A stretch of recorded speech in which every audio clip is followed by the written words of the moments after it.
through the hammer. So, paano ang tune ng hammer? Pagka kinasak, yan yung hammer, bumaba. Bumaba yung hammer. Alright? So, this firearm for sure is cocked. We are sure that this is cocked. Now, having this firearm cocked, are we sure that this one is loaded? No, diba? Because there are possibilities that this firearm is cocked, however, it is not loaded. So when we say loaded, dapat may laman yung chamber niya. Okay? So let's try inserting one ammo, blank ammo. Okay? So I have it. Now, question. Is this firearm loaded? Yes. Loaded because you see, I inserted a magazine with ammunition. Are you sure it's loaded? Yes. Not yet. Bakit? Kasi kailangan pa natin i-inspect kung nabawasan yung magazine, right? Paano kung nag-insert tayo ng magazine tapos hindi pa na nabawasan yung laman ng magazine? So, i-try natin. This mark, so it's empty, nabawasan. Loaded ba to? Yes. Yes. And to make sure, paano natin gagawin? To make sure na loaded. Check. We have to check by sliding slightly backward the slide. How? Ganyan lang. Now, can you see the brass? Yes. The cartridge case? Yes, sir. Can you kita ba? Yan. So, we are now sure that this firearm is Loaded. loaded. Okay? So, that's how we check if the firearm is loaded. Caliber 45, 1911. Slightly backwards lang. Kasi pagka pinul backwards natin, ang mangyayari, may eject yung load niya. So, yan ang mangyayari. Right? Na-eject na yung load niya. Okay? So, ganito ang mangyayari na. Pagka naka-insert back tayo, ubus na yung laman ng magazine. Ganyan. So, kung magre-reload tayo, all we have to do is insert magazine with ammunition, of course. Ganyan lang. Tapos, bumalang natin yung slide. How do we do that? Pwede natin hilahin yung slide backwards. That's one option. Or we can just pull this down. The slide release. Never. Ganun lang. Kita ba? So yan, loaded na yan. Pagka may bala yung magazine na pinasok natin. But since the magazine is empty, pinasok natin empty, walang load yan. But it is cocked. Ito nakasama. Yan. Okay, so try natin ulit. Magpasok ako ng blank ammo sa magazine. Insert ko yung magazine. Pasok ko. Is this loaded? Not yet. Not yet. Not yet, di ba? The magazine is inserted, but we are not sure if the firearm is loaded. Now, how do we check again if this firearm is loaded? We can check through the magazine or through the chamber. Now, let's try the magazine first. So, the magazine has ammunition in it. Isa lang yung pinasok ko kanina, di ba? Oo. Andyan pa rin yung isa. Hindi siya loaded. And to counter check, yan, slide natin backwards, empty. So, may susave talaga siya loaded. So, yan yung sinasabi natin kung minsan sa mga malfunction na magazine not fully home. So, in that case, how do we treat this malfunction? Dapat i-have correct yung magazine. Ganyan dapat, para fully home siya. Para pag kinasa natin, surely, papasok yung bala sa chamber. Yan. Sure na pumasok na yan. Yan. Walang naman, ulit. Tapos, slightly pull backwards. So, kita. Diba? Okay. So, let's discuss the cocking. Or always rock 3 times. This firearm is clear, huh? Now, how do you do the cocking? How do you do the cocking? Diba ang cocking, bababa lang natin yung hammer? So, yung tinulo ko, i-hit nyo yung kamay nyo dito, di ba? Tapos, slightly pull the trigger. Ganyan. Tapos slowly na tataas yung hammer. Ganyan dapat. Yan yung proper. Okay? So decact na siya. Unlike the other one, bakit kailangan natin decact? Kasi loaded yung firearm pero hindi pa natin alam kung kailan natin gagamitin. Kaya parang naman, na-loaded yung firearm, nakaganyan yung hammer. Diba? Mamaya nalaglag mo pa, pag nalaglag mo to, malamang sa mga walang grip safety sa mga walang grip safety na 1911-45, malamang puputok yan. Pero dahil may grip safety siya, hindi yan puputok kahit makamahan to. Kasi sulong as hindi nakapress to. Okay? So try natin, hindi nakapress. Hindi nakapress, pero hilahin natin to. Ay push natin.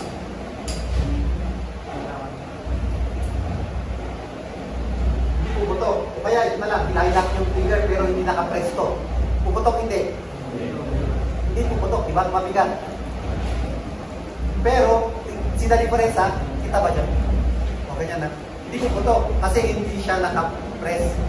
Pero kung i-press natin itong grip, safety, tungali ganyan, tapos, squeeze natin yung trigger, pumutok. Right?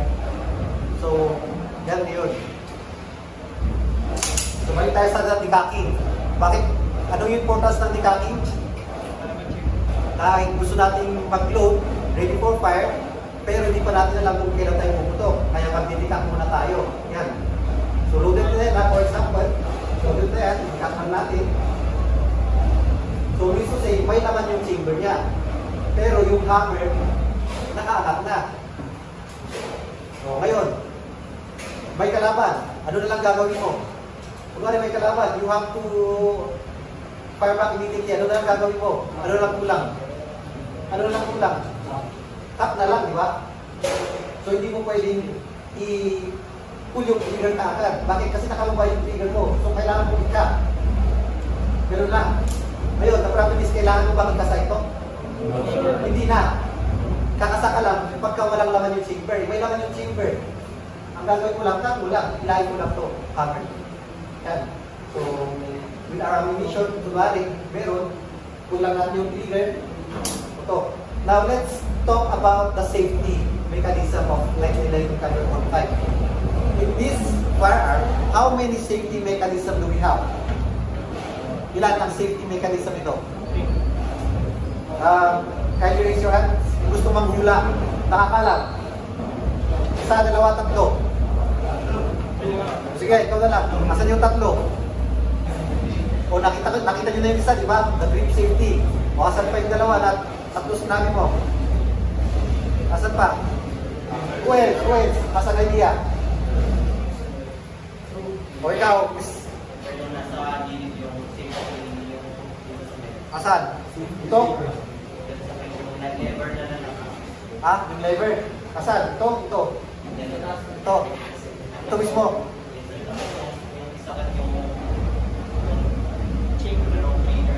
Yung trigger? Yan? Asan dyan? Sa may trigger? Wala. Wala na. Dalawa lang. In this type of firearm, 11 caliber 45 pistol, we only have two safety mechanisms. The grip safety, yan, and at the same time, the tab safety. Asan yung tab? Ito lang, di ba?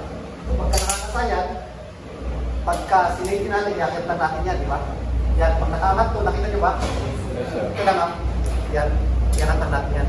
Yan, kaya yung tab kasi tab na gumagalaw. Yan. So, pagka nakaganyan yan, nakaangat, yung tab safety natin, tayo nakapress ito, at nakapress yung trigger natin, hindi yan puputok. Pero pagka binaba nyo, yan, nakakasat, nakatap, tapos nakagrip kayo, nakapress ito ang kulang na lang is pull of the trigger. Puputok yan. Okay? So yan lang yung two safety ng caliber 45. Now, do you have questions about caliber 45? So let's move on with the caliber 45 pistol loading. And reloading pala kasi tapos na natin reloading, di ba? Now, we have two types of reloading. Now, The first type is the rapid reloading, and the second is the tactical reloading. So what is the difference between rapid reloading and tactical reloading? From the word rapid alone, mabilis, di ba? So kung mabilis yan, mabilis, naka-insert mat tayo, kunwari pumuputok tayo, naubusan ng bala, naubusan ng bala. All you have to do is to release mat, tapos insert U1. Ganun lang. Problema. Masyado balik yung kamay ko. Ganun lang. Diba? So that's rapid. Hindi mo na pilitan kung saan mahuhulog yung magazine mo. That's rapid reload. Compared to your tactical reload, kunwari, pumuputok ka, naubusan ka ng bala, ganyan ang susunod niya pag naubusan ng bala, right? You have to get your extra magazine from your pouch o pocket kung saan man. Yan, kunin mo lang yan. Tapos, kunin mo yung isa, sunod yung pangalawa. Ganun lang. Maliit kasi yung galing ko. Yan. So, ganun lang. Diba? So, tactical. Medyo mabagal siya compared sa rapid. So, ang difference niya, tapos yung magazine, yung rapid sa rapid, hindi. Diba? So, ano yung rapid? Bumukusok tayo, mabusok na pala. Gagawin mo lang. Diba? Ganun lang, rapid. Okay? So, tactical, ganyan lang. Pero pwede rin natin pabilisan yung pag-tactical reload natin. Sanayin lang natin to. Pag nasanay tayo, medyo mapapabilis lang. Diba? Pero yung pagtago lang kasi medyo mabagal. Kasi tatago pa yan eh. Kailangan dapat susunod sa dalawang kamay. Yan. Nadulas sa kamay ko. Okay? Sige, cut mo muna. Para di masyadong mahaba. Hindi, okay na. Okay na. Flat naman.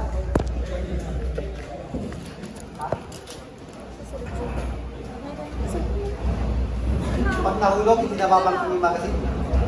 Hindi, okay lang. Okay lang. Unlike your penetrator kasi plastic yun, tapos may bakal siya sa loob yung penetrator yun. Pag nalaglag, masisira kasi plastic, makakasuhin ng bakal sa loob niya, di ba? Pero ito kasi okay lang na nalalaglag yan. Okay na ba?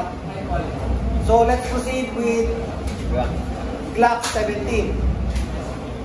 So to show clear, this firearm is ready for demonstration purposes. To show clear, we have no magazine, we have no ammunition in the chamber. Just to counter check. Yan, sinilip ko, kita ko naman, wala. Pero para sa inyo, kunwari gabi, natin makita, insert our little finger here in the chamber and down below sa magazine. Okay, so this firearm is ready for and safe for demonstration purposes. Now question, can we determine if this firearm is cocked by visually inspecting it? Visually lang, titingnan lang. Yes. Paano natin masasabi kung nakakasa ito o hindi? Yan. So yan yung isang difference niya sa caliber 45, right? Pag nakakasa ang Glock 17, dito natin sa trigger makikita. Bakit? Kasi nakaangat yan. O ano bang itsura niya pagka hindi nakakasa? Yan. O, ito yung itsura niya pagka hindi nakakasa. Mababa yung trigger. Malapit. Diba? So, ganyan. Ganyan. Pero pag nakakasa, ayun, umangat yung trigger natin. Umangat yung trigger. So that's how we determine if a Glock 17 is cocked or not.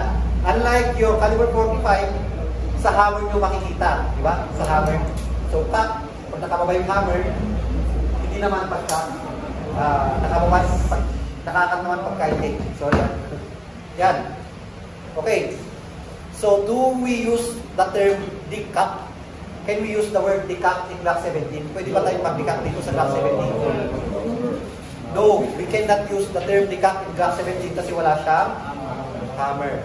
Okay, so that's one difference with Glock 17 9mm and your caliber 45 pistol. Aside from that, yan, can you make sure that this firearm is loaded with just visually checking it? Visually lang, you don't have to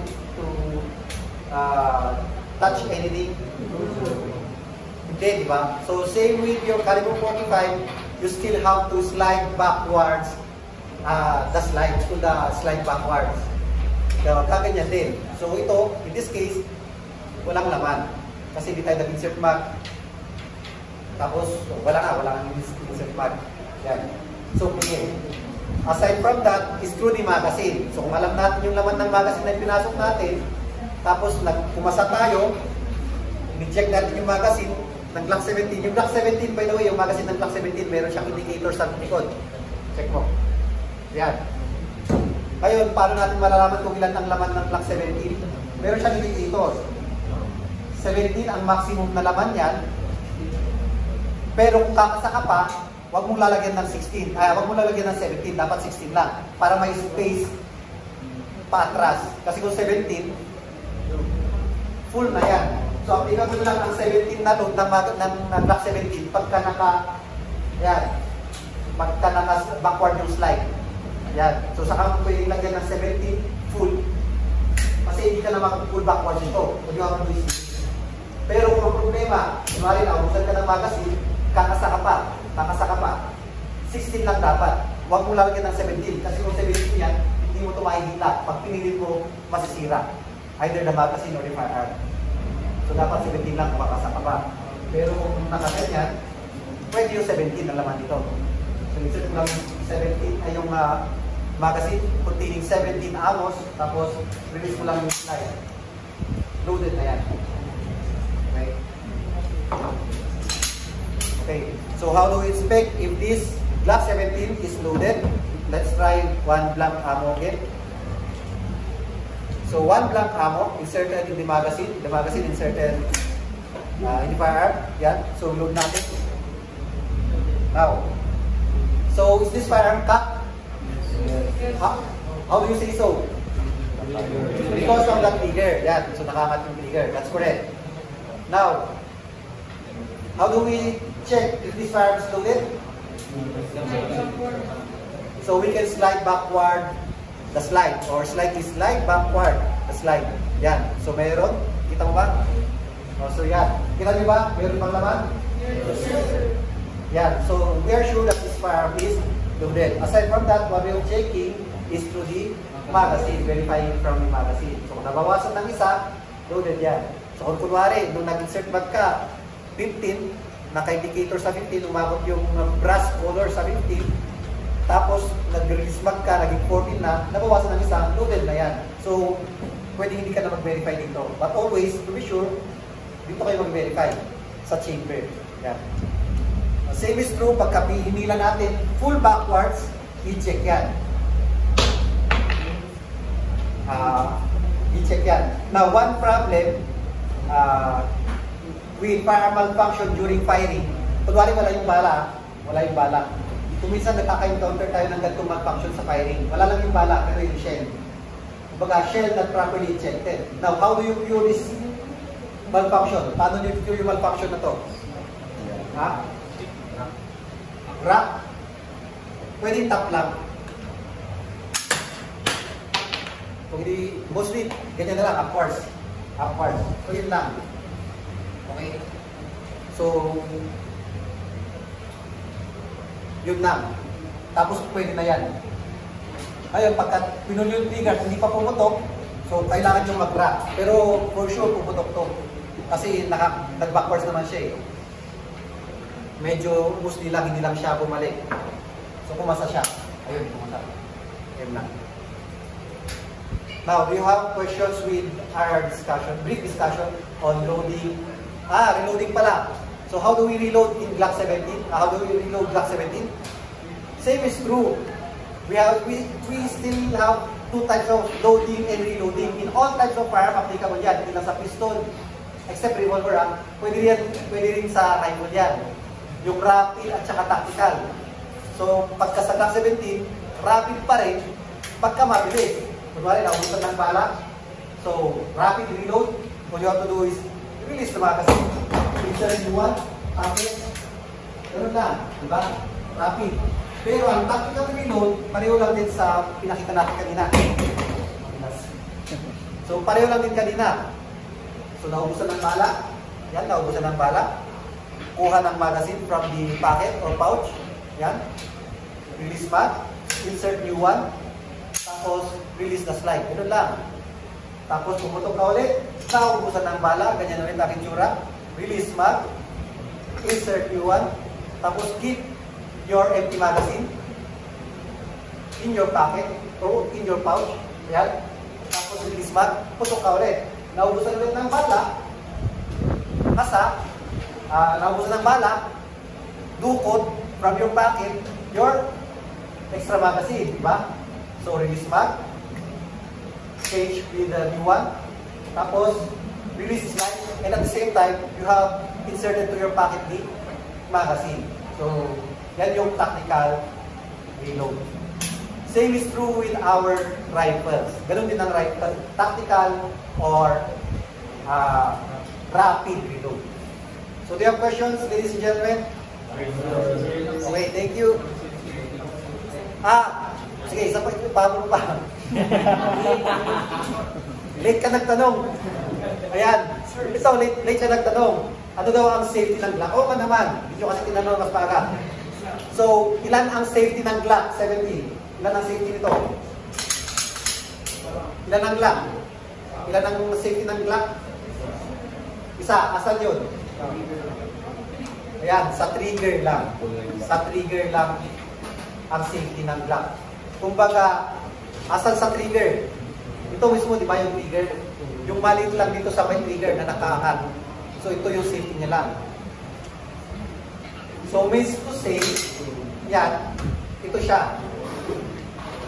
So, pagka hindi natin hinila, una, ito maliit na to dito sa trigger, hindi puputok yan.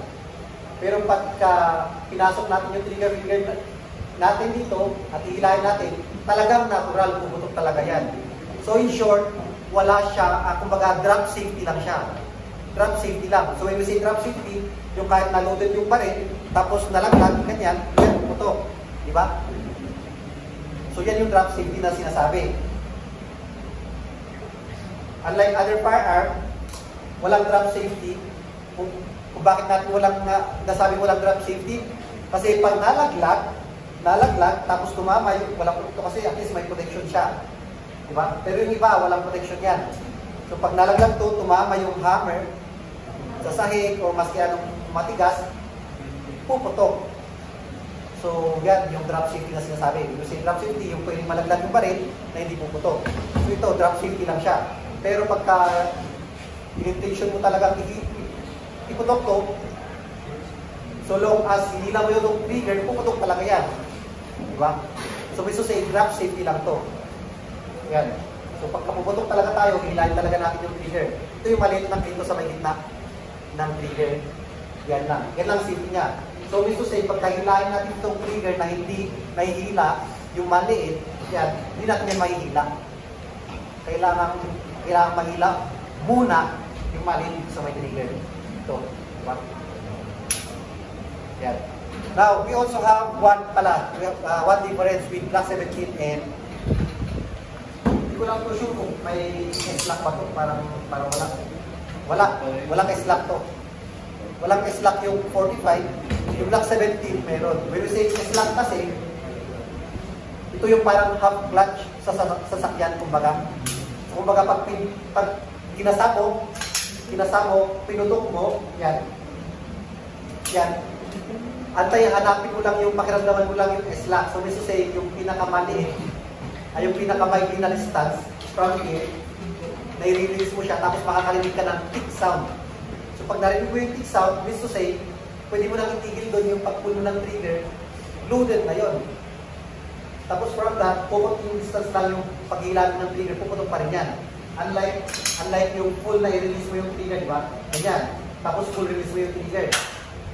Napakalayo nung nilakbay ng trigger mo. So yun yung S-lock na sinasabi. Pag sa firing, pwede yung maramdaman nito pag puputok kayo. pwede nyo hanapin yung S-lock. Anyways, your firing will be, take your time firing. So, hindi siya mabilisan. Hindi quick go. So, pwede nyo rin pakiramdaman yung S-lock na sinasabi ko. Yung pagka nakakasak, puputok kayo. Tapos, konti release lang yung trigger. I-release nyo lang, konti lang. Huwag yung full na release. Ganun. Kumbaga, parang clutch lang sa sasakyan. Sa sasakyan, di ba, pagka-cambio kayo. Pagka-cambio kayo, full clutch. Tapos, pagka-pangabante nyo na, half clutch, di ba? Yung medyo maramdaman nyo yung pangating point. Yung biting point na sinasabi. Same is true with yung firearm. Parang biting point, yun yung S-lock. Yung pwede kahit hindi nyo fully release yung clutch, ay yung trigger, malapit lang yung nag-start ako ito kanya. Mas mabilis kayong mas mabilis yung maputok pa rin ay yun. That's all. Thank you. Kung meron pa kayong question. Time check.